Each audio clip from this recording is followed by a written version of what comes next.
Hey, and welcome back to the Simply Fitness podcast. For those who don't know, I'm John Stein, and on this episode of the podcast, I'm talking to one of my clients and good friends, Paul. We talk a little bit about the all or nothing mindset, a little bit about sleep, and a little bit about building momentum.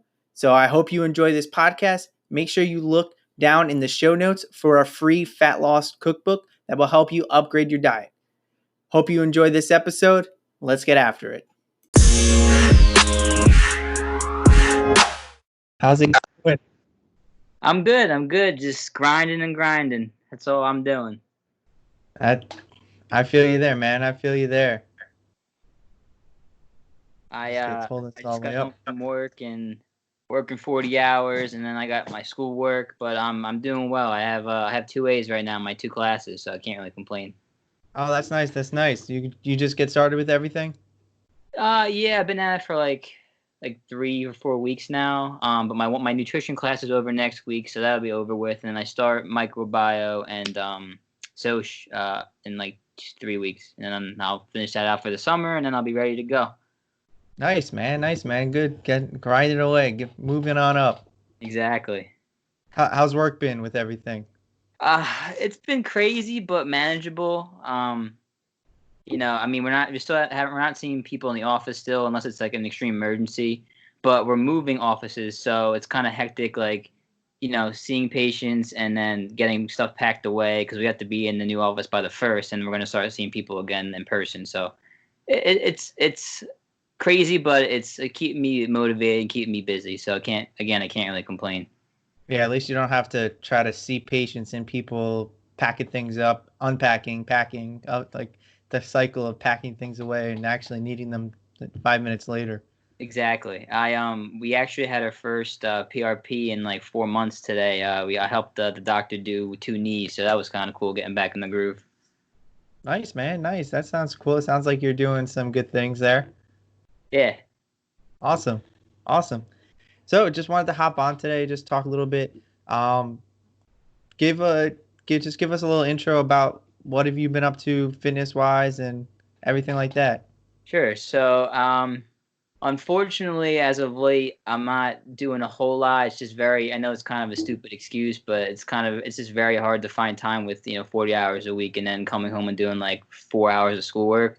But I'm kind of, my brother is really big into fitness. So, he's kind of getting me in the back a little bit into the groove, and I'm trying to do like, 1 or 2 workouts a week. I would like to increase that to, 3, maybe 4, but at least I'm like trying to like, get back into the swing of things. I The program you made me last year, I think around May, I Yeah, finished. yeah, yeah. I remember that. Yeah. I would like to try to get back into that because I really, after that whole 8 weeks of good nutrition and working out 3 times a week, I just felt like the best I've ever felt.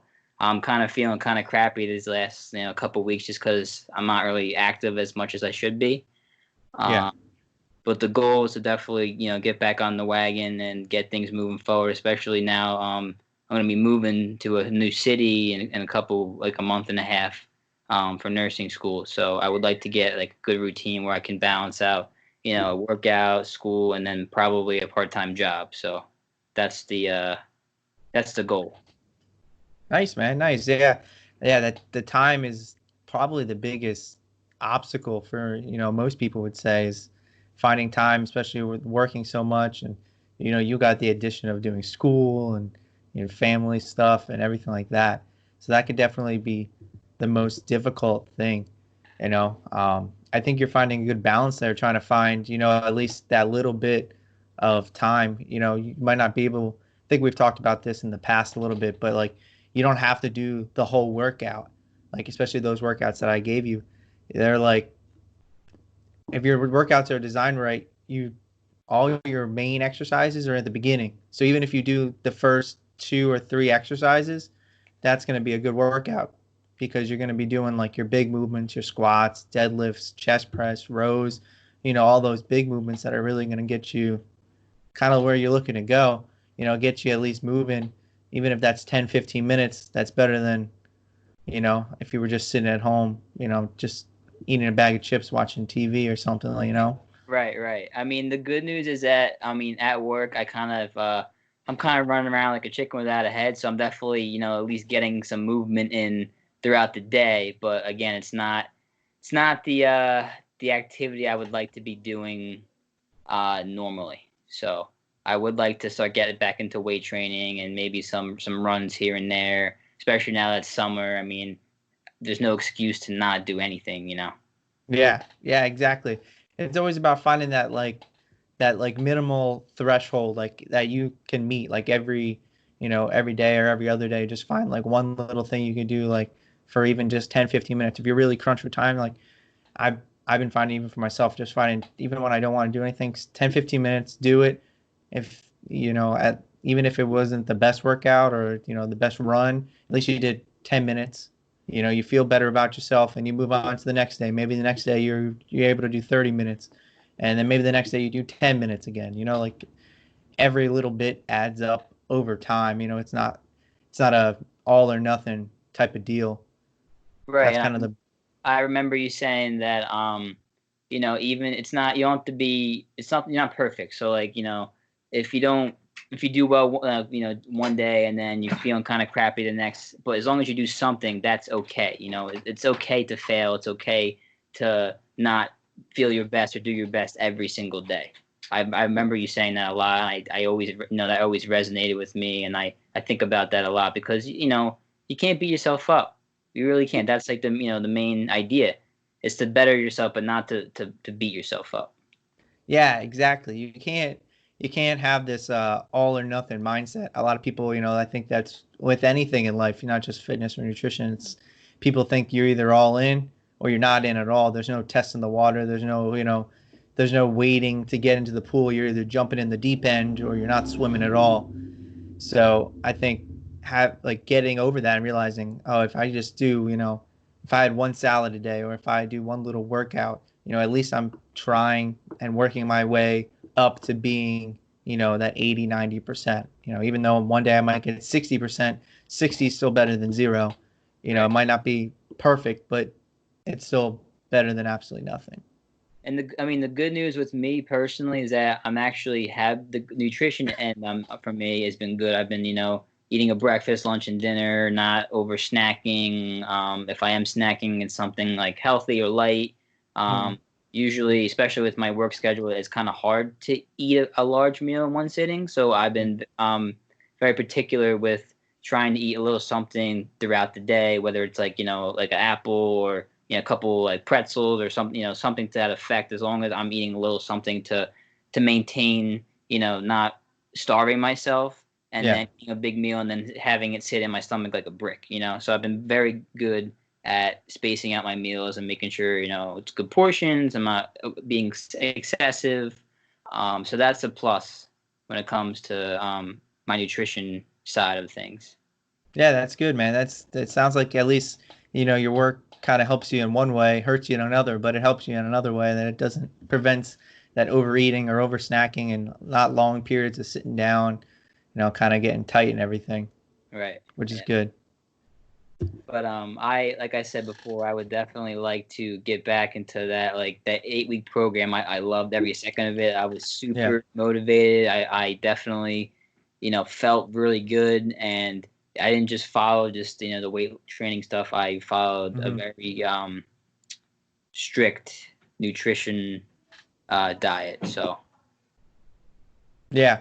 Yeah, it's all about getting back into, tracking those things and kind of setting yourself up for a schedule. So something I would do is maybe like, it's the end of the week. So starting next week, have just like a small schedule for yourself. Look at the week ahead and, find, 2 or 3 days to work out. Okay. I'll get one a Monday, Wednesday, Friday, or Sunday, Tuesday, Thursday, whatever it may be.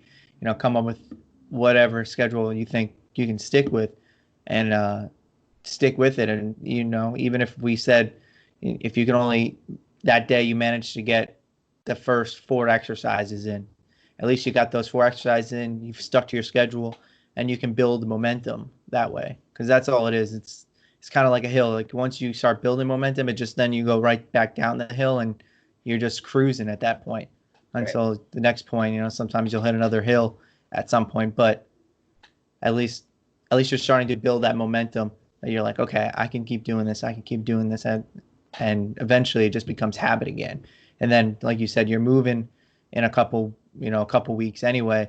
That'll be another hill, and you'll have to start kind of it all over again in the sense of, okay, I gotta build a new schedule now and work within my new confines. But that's why you do it each week, because not each week is going to be the same. You can try, but you know, life happens. That's just how it works. It makes a lot of sense. I actually had a question for you. Do you think not being as physically active affects your sleep quality? Because I feel like, especially this week in particular, I've just been like, and I haven't really been staying up super late. I've been just, staying up late enough to get finished whatever work I got to get done, or, get to an end point so I can start the next portion of work the next day. But I just been feeling very sluggish this whole week. And I was curious if that was because I haven't been as active as I used to be. Yeah, that's an awesome question. I think it definitely does have an effect on your sleep and your sleep quality. I do think, like, if you, especially, with this whole coronavirus thing, if you were working a job that was on your feet all the time and you were working, for, like you said, 40 hours a week, and then some people are now not working at all or doing very minimal activity, like, you're going to have more energy and you're not going to be spending it doing anything if you're not working out or, whatever it may be. You're not spending that energy, so it's going to be cooped up in you. So it can be harder to go to sleep. As for, like, your situation, you are working and you are active, but you're doing a little less physical activity. I think it could still have the same effect, because when you do work out, like you said, you're going to be using some of that excess energy, and it's going to help you fall asleep a little bit quicker. Sleep is where you recover everything. Even when you're not working out, that's where your brain helps, store your memories, helps you recover fully. So yes, it would definitely have a big effect on your sleep. What I would suggest is, just start doing anything you can, even if it's just like a 5-10 minute walk, at night, after dinner. I like to do that just to, stretch my legs, help digest a little bit, and just helps you get a little active and helps you, hopefully helps you sleep a little bit better. And over time, I know some people, if they work out too late at night, it could affect their sleep, as in it's harder to get to sleep because you're all amped up, ready to go, work out, especially if you take like pre-workout. I don't suggest anybody taking pre-workout after. Don't mess with that at all. Yeah, so at nighttime, definitely don't do that, because then you'll definitely be wired all night. I know I would. So if that affects you, some people don't like to work out too late at night. I'm one of those people. I like to work out in the afternoons or the early mornings. At night, it just kind of amps me up, gets my heart rate going, and I don't really feel tired. Right. So I was just curious because, I mean, not to be a little too personal, but I don't think it's like, I'm a little too young to be having like a testosterone deficiency where, like, if having testosterone kind of gives you that little extra boost. Because I know, like, my dad, as you get older, he actually takes testosterone, cypionate to, keep his testosterone levels at a replacement, level. Yeah. Exactly. And it definitely gives him his little extra pep when he's feeling down or, tired or whatever the case may be. So I don't think it's that issue with me yet, because I'm a little too young to be in that issue. Well, what it could be too is that when you do work out, your testosterone levels do go up, because your muscles need to grow, so your body's going to produce more testosterone because of that. Plus, working out just overall it helps increase your testosterone levels overall. So that could definitely be a contributing factor. It's probably not a huge factor. Hormones can definitely have a large effect. But most of the time with that, you'd have to, you have to go, you already work with a doctor, but you should know you got to go to the doctor. You got to get those things tested.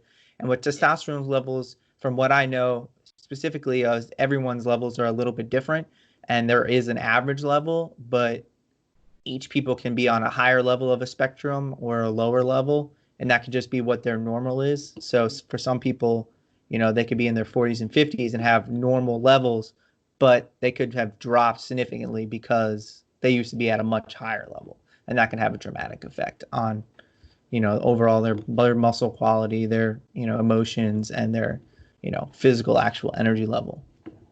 That makes a lot of sense. I know. I mean, working with the doctor, I know, I do blood work and I deal with a lot with testosterone and that kind of things. I know, with him, his suggestion, like you said, there's different spectrums, high, maybe some people might have a higher one, but it may be normal or low, whatever the case may be. But I noticed, with replacement therapy, he's kind of, everyone is different. So, I mean, you could have one guy who has low testosterone and he does the Cypionate replacement, and it doesn't help him. Or so then he would suggest what they call androgel. So it's like a pump, and Yep. it's the same kind of idea, but it's a different avenue to kind of get those testosterone levels in check. So it's kind of interesting to see that firsthand. Where when I wasn't working for this doctor, I had no idea what the heck was going on. So it's kind of cool to see that on a daily basis, Mm-hmm. and just kind of get more knowledge on not only testosterone, but like just how everyone's levels are different, and there's always a way to counteract if there's like uh, if they're too high or too low or whatever the case may be. So Yeah, definitely, definitely. So it could definitely have an effect on your overall sleep quality and everything like that. I would kind of test it out and see, next week start, getting a little active more, and that should definitely help your sleep. Um, and obviously, the food you eat is going to affect how much you sleep and how well you sleep. Try not to eat too big of a meal before you go to bed, so your body can digest and everything like that. Try not to eat, too close to bed. Period. Try not to drink too much before bed, so you don't have to wake up and go to the bathroom. Stuff like that. So that could all has a factor in your sleep. It's like one of the, like most things in the body, there's multifaceted reasons to why you have good sleep, bad sleep. I can name 15 different reasons why you could have either way. right. Um, so there's so many factors and so many ways to make your sleep better, worse. So I would definitely say try to get more activity and just watch your nutrition, everything like that. I think those two would definitely help you, at least first and foremost, try to get a little bit better of a sleep quality. Okay, cool. Yeah, I was just that was kind of a burning question for me. I've been thinking about it like all week, and I just kind of wanted your opinion, your insight on what you thought about it. So Yeah, definitely, man. Definitely. Always happy to help you with anything else. You got anything else? Anything else you're struggling with right now? I know we talked a little bit about trying to get back into it and your sleep and everything. um, not off the top of my head. I mean, those were kind of the two major things that have been bothering me and what I've been struggling with. But I definitely appreciate. I've always appreciated because this isn't the first time we had a conversation about health and Yeah. fitness and nutrition, anything like that. So I always appreciate your knowledge and your insight, and it's always helped me out on my journey. And you never steer me the wrong way. So Thanks, man. Yeah, no problem. Anytime. You got my number. We can always chat and get you hooked up there, okay? okay, hope So I really enjoyed this. I know it probably wasn't like super long, but I enjoyed it. Enjoyed the knowledge and the camaraderie, and I hope to see you soon. I know yeah. this world's still messed up, but I would like to get together and kick back and have a drink and hang out. Yeah, no problem, man. Someone's got to be the first one. So thanks, Paul, for joining me, and No we'll problem. talk to you soon. You got it, buddy. I'll catch you later.